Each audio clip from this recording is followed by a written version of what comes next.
నమస్తే.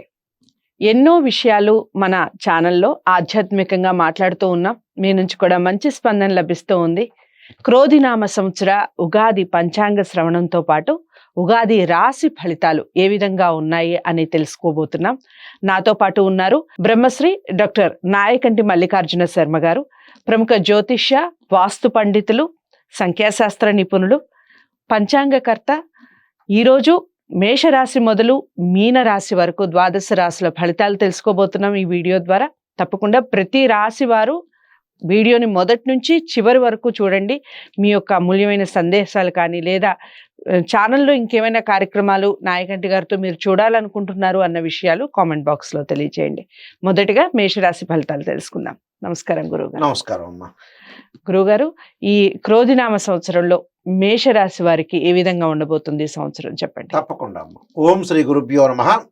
మేషరాశి వాళ్ళకి గ్రహగమన గతులు ఏ విధంగా ఉన్నాయి, గ్రహ సంచార విషయం ఏ విధంగా ఉంది, ప్రధానంగా మనం పరిశీలన చేస్తే ముఖ్యంగా ఈ క్రోధినామ సంవత్సరం అంటే క్రోధము గర్వము కలిగించే నామ సంవత్సరము.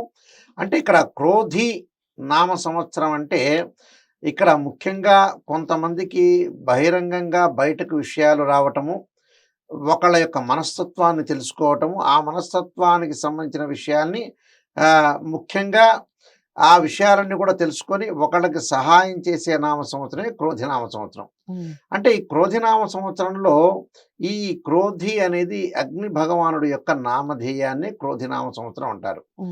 అంటే అజనా ప్రభు యొక్క నామ సంవత్సరమే క్రోధినామ సంవత్సరం అంటారు.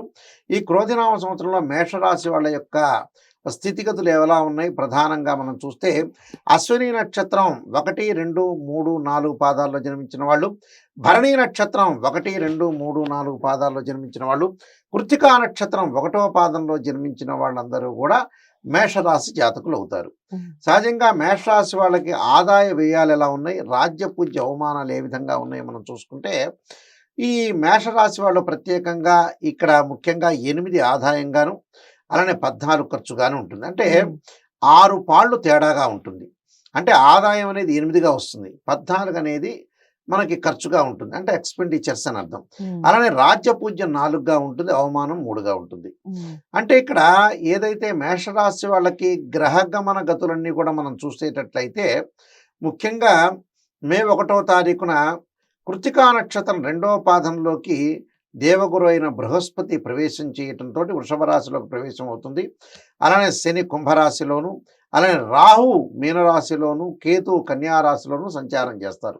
అలానే రవి బుధ శుక్రగ్రహాలు 30 రోజుల పాటు ఒక రాశి నుంచి మరొక రాశికి మారటం, కొంచెం 45 రోజుల పాటు ఉంటాడు. అలానే రాహుకేతులు 18 నెలల పాటు ఉంటాడు. అలానే శని 2.5 సంవత్సరాలు, గురువు సంవత్సర కాలం పాటు గ్రహస్థితి అనేది ఉంటుంది. అయితే ఈ క్రోధినామ సంవత్సరంలో ఏ విధంగా ఉండబోతుందంటే గురువు ఈ సంవత్సరం అంతా కూడా రజతమూర్తిగా ఉండటం, అలానే మనకి ద్వితీయ స్థానంలో ఉండటం వల్ల కూడా తామ్రమూర్తిగాను, అలానే శని సంచారం వల్ల కూడా లాభంలో ఉండటం వల్ల లోహమూర్తిగాను, అలానే రాహుకేతువులు కూడా రజితమూర్తిగా ఉండే అవకాశం అనేది ఒకటి ఉంటుంది. అయితే గ్రహగమన గతులన్నీ కూడా మనం పరిశీలన చేసినట్టయితే ఇక్కడ ముఖ్యంగా ఈ రాశి వాళ్ళకి ద్వితీయ స్థానంలో ఏదైతే వృషభ రాశిలో గురువు సంచారం వల్ల ఆదాయం ఆర్థిక పరంగా ఉండే స్థితిగతులు మెరుగయ్యే అవకాశాలు ఎక్కువగా ఉంటాయి. అంటే ప్రయాణాల వల్ల లాభం ఉంటుంది, అలానే ఉద్యోగస్తులకు ప్రమోషన్లు రావటము, అలానే ఆర్థిక స్థితిగతులు గతం కంటే కొంత మెరుగైన ఫలితాలు ఉండే అవకాశం ఉంటుంది. అది ఏప్రిల్ 30 వరకు కూడా ఆర్థిక స్థితిగతులు మధ్య రకంగా ఉన్నా మే నుంచి పుంజుకునే అవకాశాలు ప్రధానంగా ఉంటాయి. అంటే స్థితి గతి మారే అవకాశం అనేది బాగా ఎక్కువ ఉంటుంది. దానితో పాటు కీర్తి ప్రతిష్టలకి కొద్దిగా హాని జరిగే అవకాశం అనేది ఒకటి ఉంటుంది. కానీ చాలామంది కూడా మరి మేషరాశి వాళ్ళకి 8 ఆదాయం ఉంటున్నారు, 14 ఖర్చు ఉంటున్నారు నాయకంటి గారు, మరి ఏమిటి మీరేమో ఆదాయం చెబుతున్నారు అనే వాళ్ళు కూడా చాలామంది ఉంటారు. అంటే ఆదాయం అంటే ఏమిటి అని అంటే ఇప్పుడు ఏదైనా సరే ఒక మనం ఆర్థిక స్థితిగతులు మెరుగుపడుతున్నా కూడా దానికి ఆ డబ్బుని అసెట్స్ రూపంలో కన్వర్ట్ అయ్యే అవకాశాలు ఎక్కువగా ఉంటాయి. అంటే కొంత ఆదాయం వస్తుంది, ఆదాయం వచ్చిన తర్వాత కూడా మనం ఇళ్ళు అలానే భూములు కొనుగోలు చేసే అవకాశాలు ఉంటాయి మేషరాశి వాళ్ళు. అంటే బంగారు ఆభరణాలు, పిల్లల యొక్క పెళ్ళిళ్ళు, అలానే పిల్లల యొక్క చదువులకి కొంత ధనాన్ని ఖర్చు పెట్టడం వల్ల కొంత ధనం అనేది మన చేతి నుంచి వెళుతుంది. అంటే వెళుతుంది అని అంటే ఎప్పుడైనా మనం ఖర్చు చేయాల్సిందే అది.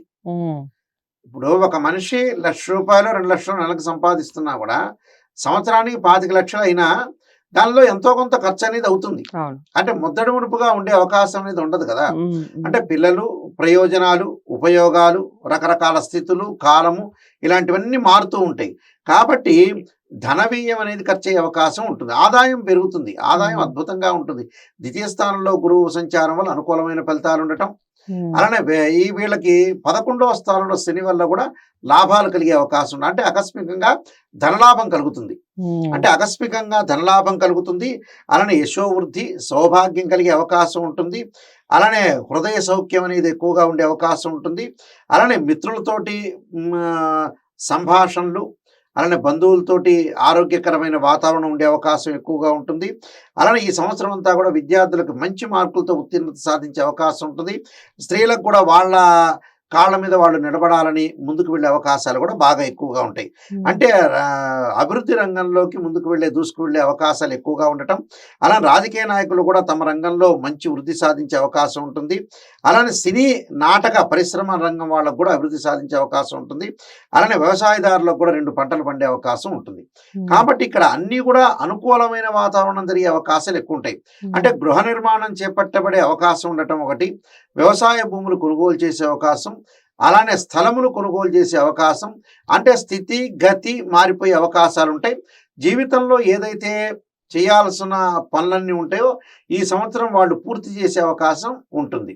ఓకే. అంటే వివాహాలు, అలానే ముఖ్యంగా ఇళ్ళు కొనుగోలు చేయటం, బంగారం, వస్త్రాలు కొనుగోలు చేయటం, కార్లు, వాహనాలు కొనుగోలు చేసే అవకాశాలు బాగా ఎక్కువగా ఉంటాయి. ఉమ్, అయితే ముఖ్యంగా మేషరాశి వాళ్ళకి 11వ స్థానంలో శని యొక్క సంచారం, ద్వితీయంలో గురువు యొక్క సంచారం వల్ల అనుకూలమైన ఫలితాలు జరిగే అవకాశాలు ఎక్కువగా ఉంటాయి.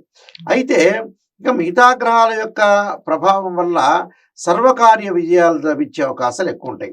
అంటే అన్ని కార్యక్రమాల్లో కూడా వాళ్ళకు అనుకూలమైన పరిస్థితులు ఉండే అవకాశాలు ఎక్కువ ఉంటాయి. సకల కార్యాలయందు కూడా విజయం లభించే అవకాశం ఉంటుంది. ఆరోగ్యము, ద్రవ్య లాభము, అలానే భార్య పుత్రాదితోటి సుజనులతోటి కూడా కొంత అనుకూలమైన ఫలితాలు జరిగే అవకాశం ఎక్కువ ఉంటాయి. కానీ కీర్తి ప్రతిష్టలు కూడా పెరిగే అవకాశం అనేది ఉంటుంది. ఉమ్, అయితే కీర్తి ప్రతిష్టలు, గౌరవ మర్యాదలు ఇలాంటివన్నీ కూడా పెరుగుతాయి. భాగస్వామ్య వ్యాపారం కూడా బాగా కలిసి వచ్చే అవకాశం ఉంటుంది. ఎందుకంటే ద్వితీయ స్థానంలో గురువు యొక్క సంచారం వల్ల. అంటే ఏదైనా సరే భాగస్వామ్య వ్యాపారం చేసేటప్పుడు నుంచి వాళ్ళకి అనుకూలమైన పరిస్థితులు వచ్చే అవకాశం ఖచ్చితంగా ఉంటుంది. అంటే నూతన వ్యాపారాలకి తెరదీసే అవకాశం ఉంటుంది. భాగస్వామి వ్యాపారం కలిసి వస్తుంది. ఉమ్, అలానే ఉద్యోగస్తులకు కూడా ప్రమోషన్లు వచ్చే అవకాశం ఉంటుంది. విద్యార్థులకు కూడా అనుకూలమైన కాలం. స్త్రీలకు వచ్చేటప్పటికల్లా అందరి స్త్రీల్లో కల్లా కూడా నేను గొప్పవాళ్ళలాగా ఉండాలని ఒక ఆలోచన సరళి స్త్రీలకు బాగా పెరిగే అవకాశం ఎక్కువగా ఉంటుంది. ఓకే. అలానే వ్యవసాయదారులకు కూడా అనుకూలమైన పరిస్థితులనే ఉంటాయి. అంటే అందరికీ కూడా అనుకూలమైన కాలం. అంటే 8 ఆదాయం 14 ఖర్చు కావడానికి కొంత ఖర్చు చేసే అవకాశం అనేది ఒకటి ఉంటుంది. అంటే మంచి విషయాలకి ఖర్చు చేస్తారు కానీ వృధా ఖర్చులు అయ్యే స్థితి అనేది లేదు. ఉమ్, అందువల్ల కొద్దిగా కొన్ని విషయాల్లో గృహ కార్యక్రమాలు, వృత్తి వ్యాపార రంగాల్లో విశేషమైన కీర్తి ప్రతిష్టలు, అలానే సాంకేతిక రంగాల్లో కూడా అభివృద్ధి సాధించే అవకాశం అనేది బాగా ఎక్కువ ఉంటుంది. వ్యాపారస్తులకు కూడా చాలా అద్భుతమైన రిజల్ట్స్ వచ్చే అవకాశం అనేది ఈ సంవత్సరం అనేది ఉంది. ఉమ్, అయితే ఇక్కడ మేషరాశి వాళ్ళకు వచ్చేటప్పుడు మేషం, వృషభం, మిథునం, కర్కాటకం, సింహం, కన్యా, తుల. ఉమ్, అక్కడ కన్యా రాశిలో కేతువు యొక్క సంచారం వల్ల 6వ స్థానంలో కేతువు యొక్క సంచారం వల్ల ధార్మిక కార్యక్రమాలు, తీర్థయాత్రలు, పుణ్యక్షేత్రాలకు వెళ్ళే అవకాశాలు బాగా ఎక్కువగా ఉంటాయి. ఓకే. అలానే మిగతా గ్రహాల యొక్క కలయిక వల్ల కూడా కొంత అనుకూలమైన ఫలితాలు జరిగే అవకాశం ఉంది. అయితే వ్యయ స్థానంలో ఏదైతే రాహువు యొక్క ఫలితం వల్ల విదేశానం వెళ్ళే అవకాశం ఉంటుంది. విదేశాలకు కూడా కొంత డబ్బులు ఖర్చు పెట్టే అవకాశం అనేది బాగా ఎక్కువ ఉంటుంది. ఉమ్, విద్యార్థులు కూడా మంచి విశ్వవిద్యాలయంలో సీట్లు వచ్చే అవకాశాలు ఎక్కువగా ఉంటాయి. ఉమ్, అంటే అబ్రాడ్లో.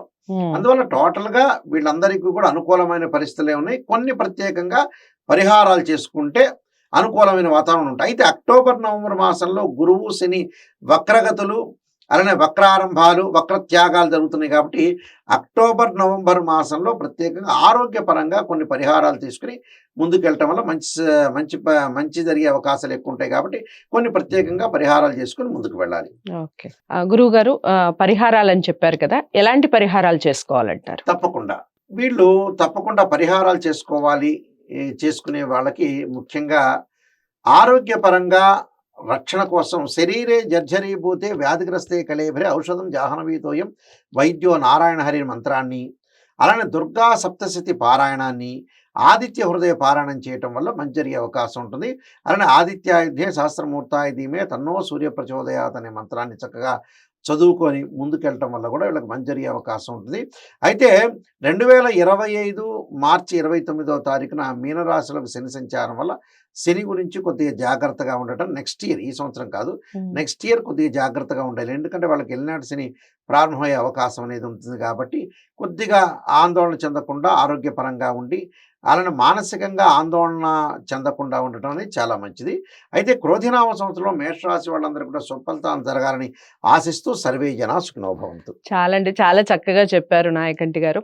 నాయకంటి గారు చెప్పినటువంటి విషయాలు చక్కగా విన్నారు కదా. మీరు పరిహారాలు చేసుకోవాలి అనుకున్నా, లేదా నాయకంటి గారినే ప్రత్యేకంగా మీరు కలవాలి అనుకున్నా, స్క్రీన్ మీద కనపడే నెంబర్కి కాల్ చేయండి. పరిహారాలకు సంబంధించి మీ వ్యక్తిగత జాతకాల్ని పరిశీలించి చెప్పడం జరుగుతుంది. నచ్చింది కదా వీడియో? తప్పకుండా లైక్ చేసి షేర్ చేస్తారా? మరి ఛానల్ని కూడా సబ్స్క్రైబ్ చేసుకోండి. తదుపరి రాశితో మళ్ళీ కలుస్తాను. ఇంతవరకు సెలవు. నమస్తే.